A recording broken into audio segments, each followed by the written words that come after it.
Terakhir ini banyak pengantin yang nyanyi waktu berkati pernikahan. Nyanyi dengan janji itu. Banyak orang yang menangis mendengar mereka janji. Karena saya ajari dulu, awas kamu. Harus spontan. Justru janji nikahmu itu yang menandakan berkat itu turun atau tidak. Maka itu jangan dihafal. Jangan dihafal. Karena yang Maha Kudus hadir jadi saksi. Hebat bukan? Luar biasa ayat. Saudara, waktu saya mempelajari buku tamu pernikahan, saya lebih kagum lagi. Pada abad pertengahan, Inggris adalah negara pertama yang mengeterapkan buku tamu perkawinan.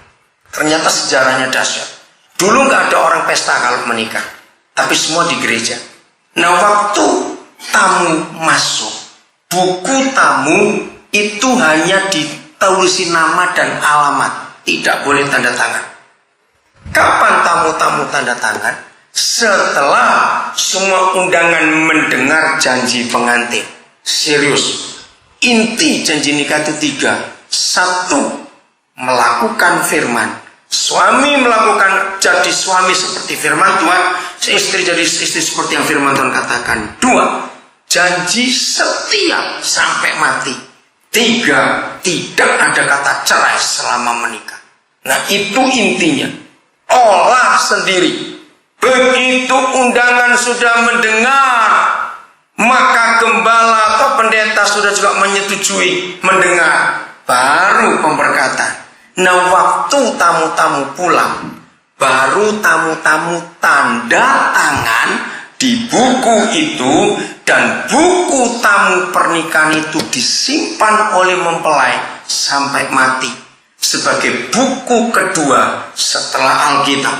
Karena buku tamu pernikahan kami simpan sampai hari ini. Saudara, waktu kami menikah, nggak tahu berapa ribu orang yang datang. Nah, begini, suatu hari misalnya, jangan terjadi, tapi ini misalnya, di antara yang diundang itu mendengar kabar yang nggak enak, bahwa mereka dua sering berkelahi, sering pukul-pukulan, apalagi mau cerai, maka semua yang diundang pada waktu orang itu menikah punya hak untuk datang ke rumah pengantin. Begitu datang, minta mana buku tamu pernikahan, lalu saudara buka halaman tanda tangan saudara dan suruh mereka baca, ini tanda tangan kami waktu kamu menikah. Kami menjadi saksi bahwa kalian dua akan begini-begini. Hebat nggak buku tamu? Menjadi saksi, nggak cuma tanda tangan. Tapi orang Indonesia kurang ajar. Buku itu sampai Indonesia jadi buku nomor kado. Saya gergeten betul, saudara. Betul nggak kalau pernikahan dari nomor bukan siapa? Itu jahat, saudara. Banyak pernikahan nggak menyimpan buku tamunya karena nggak tahu rahasianya. Apalagi orang Indonesia suka makan gini, jarang yang hadir di berkatan nikah, mau jadi pesta semua. Begitu goblok yang ngundang orang pesta. Buat apa ngasih makan gratis orang-orang rakus 2 jam jadi tai? Saya sangat tidak setuju orang menikah pesta. Itu pamer kekayaan dan kesombongan. Yang punya catering minta maaf. Serius, tolong Pak Gembala, ajari jemaat jangan nambur-nambur uang. Sungguh orang pesta itu cuma pamer kekayaan. Kejam. Dekorasi itu nggak cukup 10 juta loh sekarang, saudara. Betul tidak? Hanya untuk pakai foto-foto 2 jam cepat-cepat dibuang lagi. Ini jahat. Orang lapar masih banyak. Kita buang-buang uang untuk kesombongan. Coba lihat, pengantinnya itu nggak hafal semua. Ini yang datang ini siapa ini? Cuma pura-pura salaman. Itu kan munafik. Dosa lagi sudah munafik. Enggak kenal kok. Jangan pesta yang mau menikah. Hargai orang yang mau datang ke gereja. Enggak ada yang amin. Memang doyan pesta semua ini. Serius saya berkata ini. Saya itu dengan firman radikal. Maka itu sampai hari ini saya enggak pernah hadir di pesta pernikahan. Saya tidak mau. Untuk apa? Buang-buang waktu. Menyedihkan. Banyak orang pesta setelah menikah mikir bayar utangnya gimana. Maaf ya, walaupun di undangan saudara tulisan dengan tidak merasa, gimana kata-kata? Dengan tidak mengurangi rasa hormat kami. Kami tidak butuh karangan bunga, butuh duit, misalnya gitu aja lah. Percayalah, orang Jawa bilang nggak nyucuk dengan uang pesta itu nggak bisa kembali modal, goblok. Bahkan kalau saudara pesta mengharapkan balik modal, itu otak jahat. Marahlah kalau perlu. Saya ngomong betul atau salah? Jawab.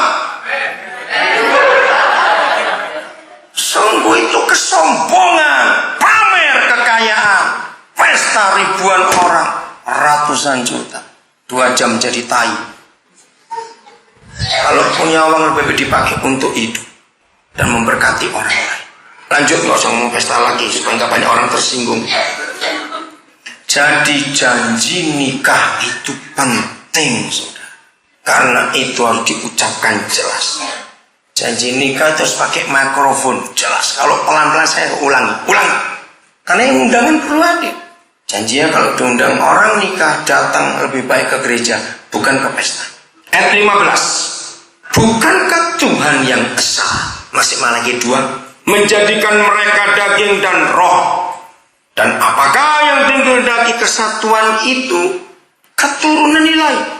Jadi jagalah dirimu dan janganlah orang tidak setia terhadap istri dari masa mudanya. Firman untuk siapa lagi? Suami.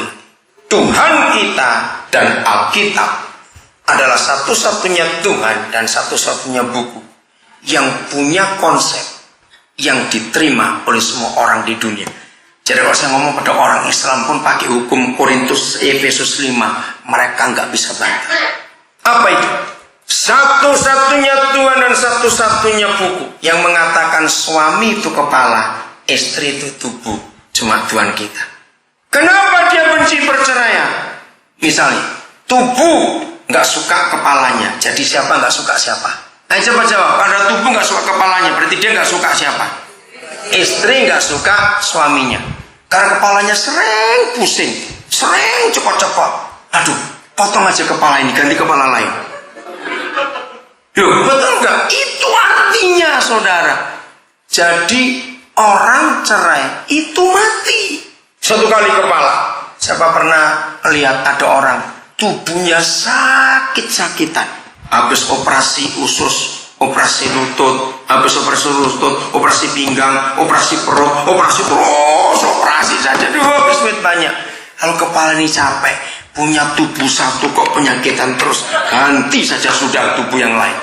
Ngerti ilustrasi ini? Ketika saya ngomong pada semua orang yang menikah hukum ini, mereka tanya, Bapak baca buku apa? Karena gak ada yang ngomong seperti itu kecuali Tuhan kita. Amin kan?